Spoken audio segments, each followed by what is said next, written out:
the Packers and the Bears, huge game. They just played 2 weeks ago, and now they're back. This time is going to be in Chicago. Last time was in Green Bay. Chicago. Green Bay won that one by one touchdown uh, on the last fourth down interception by Caleb. So Meisty, I'm gonna ask you, what do you think? I have Green Bay -1.5 without Micah and potentially without Christian Watson, as we just discussed, and um, yeah, Christian Watson's been limited, so he's questionable, but without Josh Jacobs, who did not practice all week, but is still listed as Yeah. questionable. But the Yeah, I Bears are mean, going to be missing Luther Burden and Rome. So what do you think? I don't know that the Bears need those guys specifically to win. I mean, we saw that last week. But I do think that the Bears are one of the hottest teams right now. They keep finding ways to win, regardless of what the situation is. They're at home. The Packers are down bad. I like the Bears here. I think they find a way to win. I know that some people don't like Caleb Williams, but me and Yehuda are big Caleb Williams, Huge. Caleb fans, and we think he can get Thanks, it done. And guys.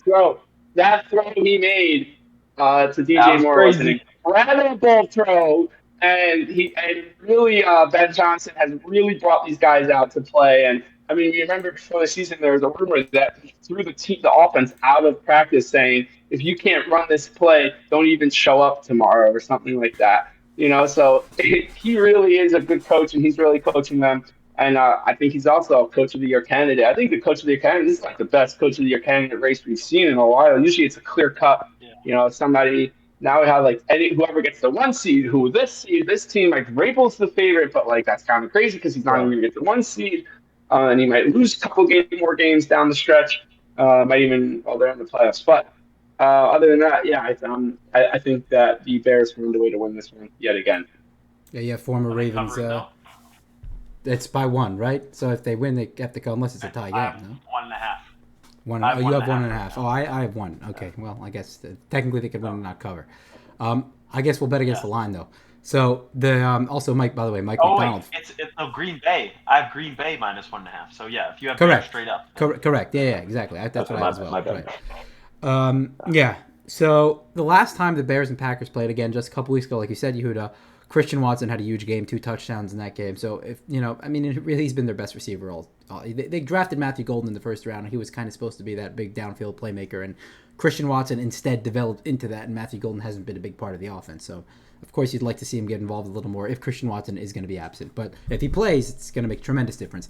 Again, going back to Micah Parsons for a second, the splits with and without Micah Parsons in the pass rush has been tremendous. So pass rush win rate for the Packers with Micah Parsons on the field, so it's 53.3, top 5 in the league. Without, it's 45, bottom 5 in the league. So they literally go from a top 5 pass rush in the league with Micah Parsons to without. And that's like 130 snaps. That's not a small sample size. So listen, they're going to have to blitz a little more. They're probably not going to be able to win with 4 nearly as much as they were able to before. They're going to have to get a little more creative with the blitz packages and disguising and stuff like that, like a lot of other teams do. Some teams have the luxury of sending 4 consistently, like the Browns, like the Packers, and they can get pressure and they don't need to blitz that much and they don't need to disguise that much and just, we're better than you, we're going to win our battles up front, and that's it. But the Packers don't have that Texans. luxury. The Texans, correct, exactly right.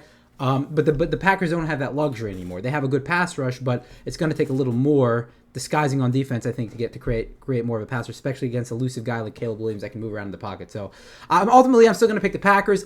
And I'm going to pick the Packers because that's what I'm rooting for, because I want Bears Lions weekly 18 to be a win or go home game. And if the Packers win this game and then the Lions win the next 2, then that's what we'll set up for week 18. So that'll be pretty exciting. So I'm going with the Packers here. I am also going to go with the Packers.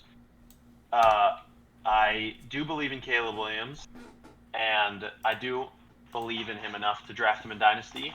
And I know he's feeling it, especially after we saw that throw to DJ Moore. That was so sick. I could not believe he even tried to throw that and that he fit it in.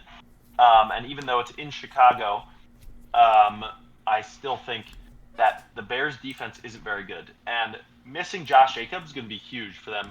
For if the Packers are missing Josh Jacobs, I think this is the kind of game where he would not practice all week, but still get up for this game and be ready to play. But if they can establish the run game, which the Packers are going to try to do, or the Bears are going to try to do, also establish the run game. But both of them turn the ball over very, very few times. They're tied with only 10 turnovers all season, bottom 5 or top 5 in giveaways by the team. But the Bears defense isn't very good, and the only reason that they can create good plays is they create a lot of turnovers.